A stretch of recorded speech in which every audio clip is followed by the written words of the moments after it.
Hello everyone, I'm Katya and I'm here at Taste Kitchen with Chef Davis. Today we're going to cook our lamb rack, but the first thing we're going to do is clean this up and French it.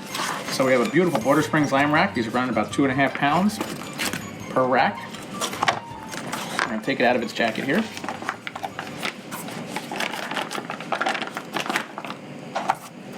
You see the very little purge in that. It's a really nice piece of meat. So the first thing we're going to do is take off this top decal. What exactly is a decal? Decal is the piece of meat that fits over the main eye. So as you can see on this lamb, this is a piece of fatty meat here that I'm pulling off from the main eye.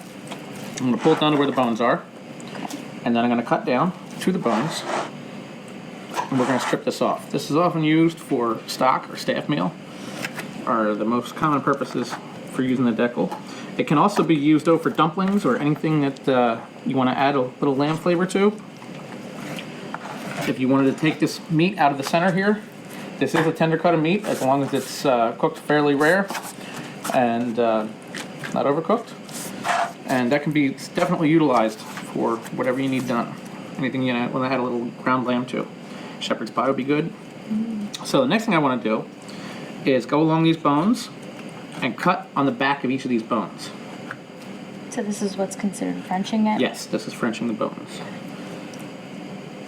And it's actually a good way to tell the quality of the meat by how easily it Frenches.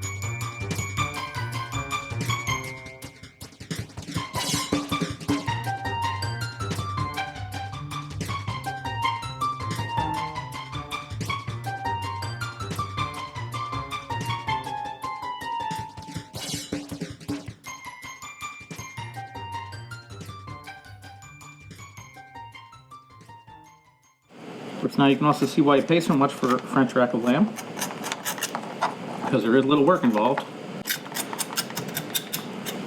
All right, so then we have a nicely Frenched rack of lamb here. Some people like a completely clean rack of lamb, which would be removing this fat cap as well, and you're going to have just the lamb loin involved here.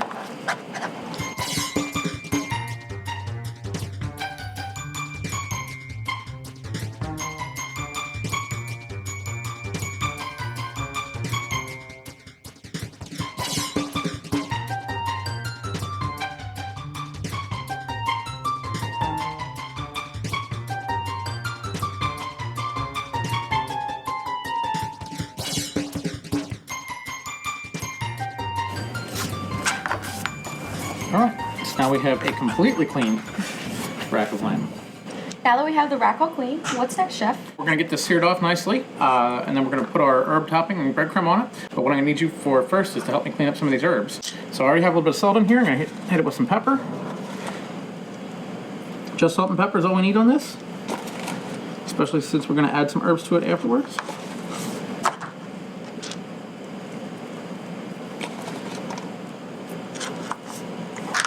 So nicely seasoned. I'm going to go with a little bit of olive oil in my preheated cast iron pan. And we're just going to use this to get a nice sear on my rack. When I'm cooking with meat that has a nice fat content to it, I use less butter. So I want to get some of that lamb fat into the oil here. I'm going to take the same pan and make my hash in here. So I get a nice sear on this right now. I'm going to flip it to this other pan, and we're going to put it in the oven.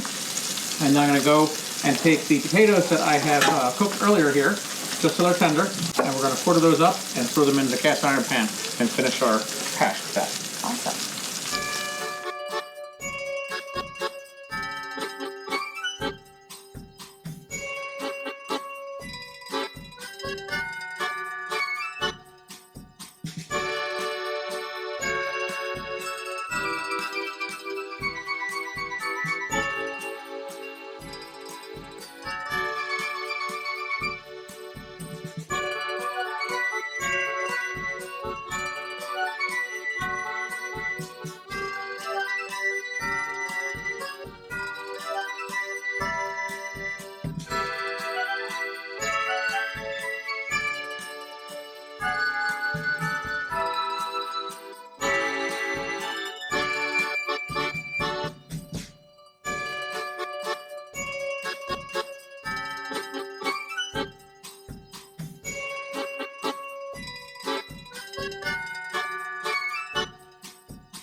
now I want to bring this down to demi-sec. We're going to finish it with cream. That'll be our sauce.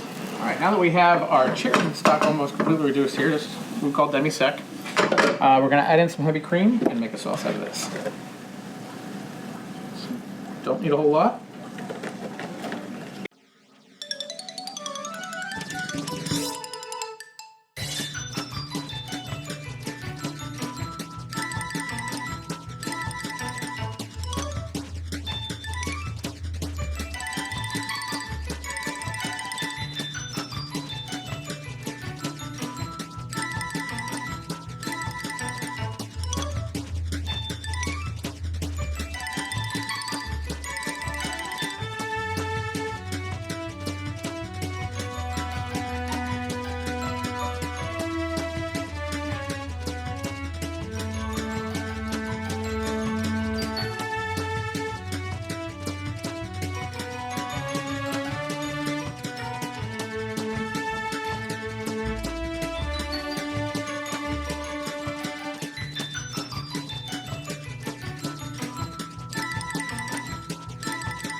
Awful time to cut. I can start over.